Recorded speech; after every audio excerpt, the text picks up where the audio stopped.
problem is everyone says is true about this, except for it's just a giant con. And remember, the con is not, it's not blockchain. Blockchain's great, but we keep conflating blockchain with the con. And I don't know how that can continue. I mean, this thing, all these different prices, like we put up XRP and Solana and Dogecoin. Those are all, I believe, cons. Yeah. And this is coming from a man that is totally wrong on a lot of his calls. And clearly he's a paid shield, just like a lot of the so-called bad actors in the space that are paid to shield these terrible projects that rug, their communities. I mean, it's just sickening that this person is literally being touted and blasted on mainstream media as if he's a reliable resource. Digital Asset Investor says, now they're going to overdrive to scare us away. Imagine this guy calling anything a con. So it's pretty much talking about his actions. And here's the thing.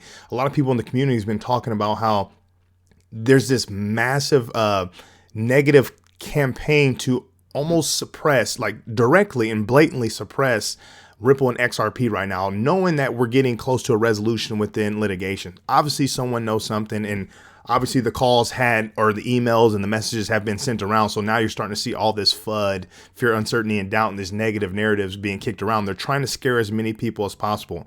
But if you're a part of this community, you already know what the deal is. When stuff like this comes out, that should totally make you more bullish. And I know for me in particular, that just tells me to accumulate more if I can. Absolutely. There's a bunch more things in regards of what Jim Cramer says. Obviously, you see Walter Gruber says, just saying Jim Cramer says XRP, Solana, and Dogecoin are all cons, which is just silly. And everyone's kind of torching him within this tweet thread here. Mr. Tudor says, Jim Cramer said XRP is a con, so bye. And he always puts up this hilarious image here. Digital Asset Investor, he put up this video from Darren, and I thought was quite intriguing because it kind of shows you who Jim Cramer is, and he's actually getting pretty hit hard by this interview. Let's take a listen into this really quick.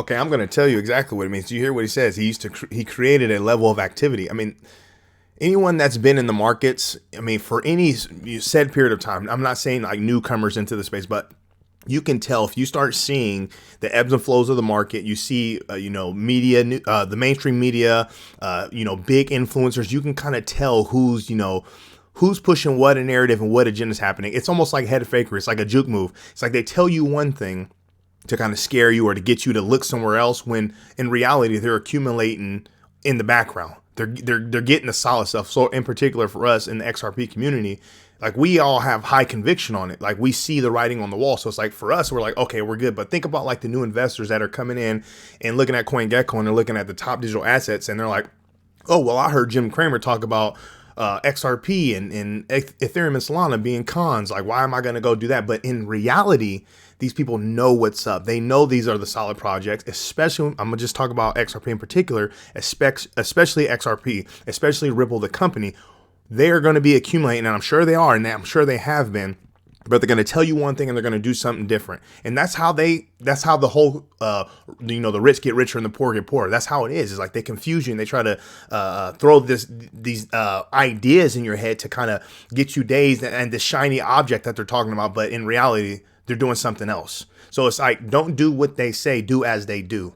And that's what you got to pay attention to. Let's finish this cold hard truth, man. And people that are in, the positions of power, the positions of influence, obviously if they're paid shields and stuff, obviously they're going to have some certain agenda, if they're in the back pockets of, the powers that be. It's just unfortunate, especially when people look up to them. That's why you got to be very careful about who you trust, who you rely on for information. And you got to be very diligent about, researching on your own and take in all the information, discard what you don't like, keep what you do like, and make your own narrative, make your own portfolio or investing strategy and really vet everything that you're in. You're not going to be perfect. I'm not perfect.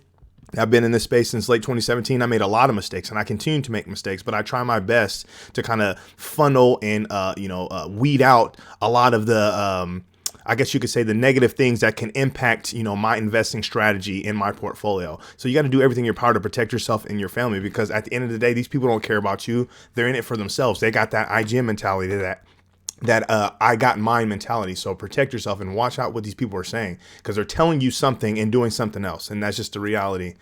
I wanted to pull this up because Stuart Alderati was pretty much like, setting the record straight. There was a CoinDesk op-ed that came out. He says, "I'm glad even the detractors recognize that the SEC's invitation to, quote, come in and register is like trying to take a Ford Model T into space. But if you're going to try and debunk Ripple's legal position, at least understand them first." So he says, as it clearly states in our brief, Ripple does not depend on a conclusion that XRP was purchased for use, though such a conclusion, as shown by amicus briefs in the non-speculative evidence, would defeat the SEC's claims. Our actual arguments: there is no contract for an investment between Ripple and any XRP holder. And 2, the SEC cannot satisfy a single prong of the Howey test, and Ripple concedes not a single prong. And 3, the SEC's reliance on garden variety ICO cases have no application here. The reason the SEC and distractors try to recast our arguments is they have no answer for the arguments we actually make. And that's straight up and down. And when you really follow this community, especially like if you are paying attention to Digital Asset Investor and John Deaton, like they constantly say, like, look at the timeline. Those facts, not unfounded speculation, not conspiracy theories, those facts are not in dispute still to this day. And that's just the cold hard truth here. It's shady that like it's just blatant corruption, just blatant, just negativity that is unnecessary. And it's obvious that they're trying to suppress a solid actor within this space. And them going after this solid actor is going to literally set precedent for the entire industry. So if Ripple does not win this litigation against the SEC, what do you think is going to happen for the entire industry? That's a scary to think about. Look what's happening now with, FTX. Look what happened with Do Kwon and Terra Luna and Celsius and Voyager and BlockFi. I mean, it's crazy. It's literally a contagion that's going to keep spreading to the next project, to the next platform, until they literally, when I say them, meaning the incumbents, the corrupt government officials, the government in general, they get a hold of it. They get a bigger piece of pie of it so they can control it, and then can carry on the whole narrative of the rich get richer and the poor get poorer. And that's just how I believe. It's my opinion based on the evidence that has been presented. And it's just shady. I want my family to have the same and fair and equal opportunity as the next. And they already have a leg up. For them to blatantly suppress and have, conflicts of interest and just blatant corruption, giving them a further advantage, I don't like that. So I'm with the decentralized community here, and that's why I fight the good fight and make content and spread, information, because it's important. I thought this was interesting. This is from Sasha Hodder. It says, how did Ripple build such a loyal army with a chart like this? So I'm about clicking here. You can kind of see it. So it says 38 cents. I don't know when this was. Oh, December 7th at 10:30 p.m. And then it's showing the chart here. And there was a great response by Matt Hamilton here. It says, well, they built first of all, she was asking, how did Ripple build a loyal army like this when she's showing an XRP chart? So obviously XRP is a digital asset and Ripple is the actual company. Okay. The private company. So Matt Hamilton says, this is a chart of XRP, not Ripple. 2, you can pick whatever time frame to suit whatever narrative. Over a long enough time frame, XRP is pretty much on par with Bitcoin. And 3, most people invested in XRP are interested in actual utility, not just Ponzonomics of something like Bitcoin. And then we have a mic drop gif here, which is hilarious. And that's just the truth. I mean, people are, obviously some people invest just to, ride the waves, ride the trends, ride the narratives. But when you really look at the XRP community, especially those that have been in for years, I mean, you can see that they see the writing on the wall, and they know that, like, we are on the right side of history. We're on the right side of law. And it's just a matter of when this thing takes off and not if this thing takes off. And that's why we have a loyal community. And it should be widespread. It shouldn't just be the XRP community. It should be the crypto community. We need to realize that we are all on the same team, and we need to fight the good fight together, because we have people like Gary Gensler from the SEC that are set out to destroy it and control it to fit their narrative personally, not even for the world, just for themselves. And it's just dirty. This is from the Wall Street Bull. It says, a lot of FUD coming out now with XRP and Ripple as the lawsuit's coming to an end. And that's kind of what we were talking about in the beginning of the video. And I believe it, man. I said, absolutely. It's blatant attempts to scare as many people as possible. It tells me buy more. And that's just me personally. This from Watcher Guru. It says, just in, federal prosecutors are investigating Sam Bankman-Fried and Alameda Research for market manipulation that led to the collapse of Luna and UST. So I say this with a kind, full heart. And I'm not trying to belittle what's happened within the space.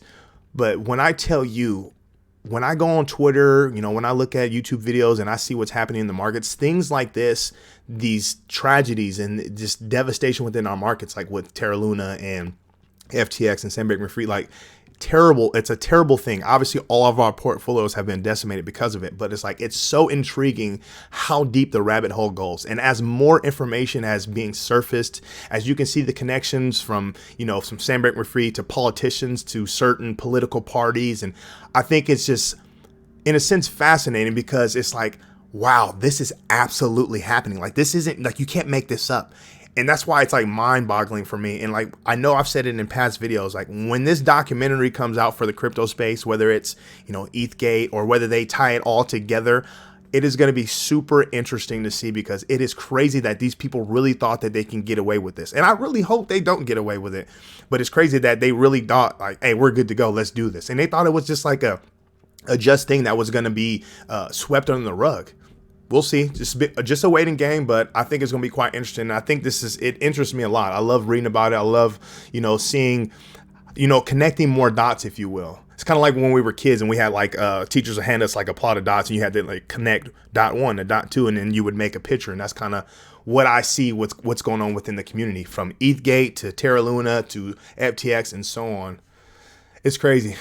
Kevin O'Leary. So Kevin O'Leary is literally like, just soaking in what he was saying, how he was saying that he would, if he had the chance again, he would invest in Sam Bankman-Fried again. So he going, I'm not scared of investing in entrepreneurs that have had catastrophic failures. Failure is often the best teacher. John Deaton says, are you scared of investing in fraudsters?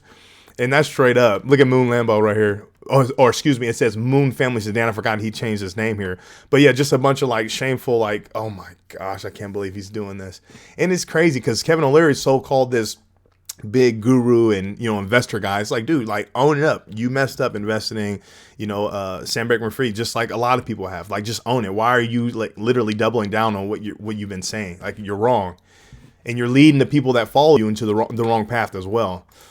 This from Bitcoin Magazine says Senator Loomis is starting to look like, she's saying it's starting to look like Bitcoin would qualify as a commodity, meaning the only one, which is tragic for the space, because it's like, this is stuff that us in the XRP community, especially like, you know, the likes of digital asset investor Johnny Deaton, they've been talking about this for years. It's quite evident. Like I tell you, the incumbents, the people in positions of power, whether whatever political side you're on or not, like they have their own agenda. And it's quite evident that it was, let's get Bitcoin and Ethereum. We'll just throw that in there as well. We'll get Bitcoin and Ethereum, you know, through the door and slam the door on the rest of, you know, the crypto community. Classify them all as securities, you know, regulate those as securities. And the only commodity, well, now they're trying to say Bitcoin, but the only commodity is Bitcoin. And it's just shameful, man. Why do that to the innovation and the entrepreneurs and the investors in the space? Why do that? Why not give it, you know, fair and just, you know, regulations that allows the space to flourish into the future, knowing that this is our future? It's just crazy how they think that this path that they're trying to take and this narrative they're trying to push is healthy for life, for everyday life, for people. It just blows my mind. Anyways, that's what I have for you. Make sure you come to the Crypto is Key Conversation YouTube channel. Subscribe, follow us on Twitter at CryptoIsKey1. I really appreciate you guys' support, and I'm glad to be back. I'm not as rusty as I was yesterday, so I feel a little bit better, but we're going to take it day by day. I'm going to keep bringing you content. With all that being said, stay strong out there. Be safe.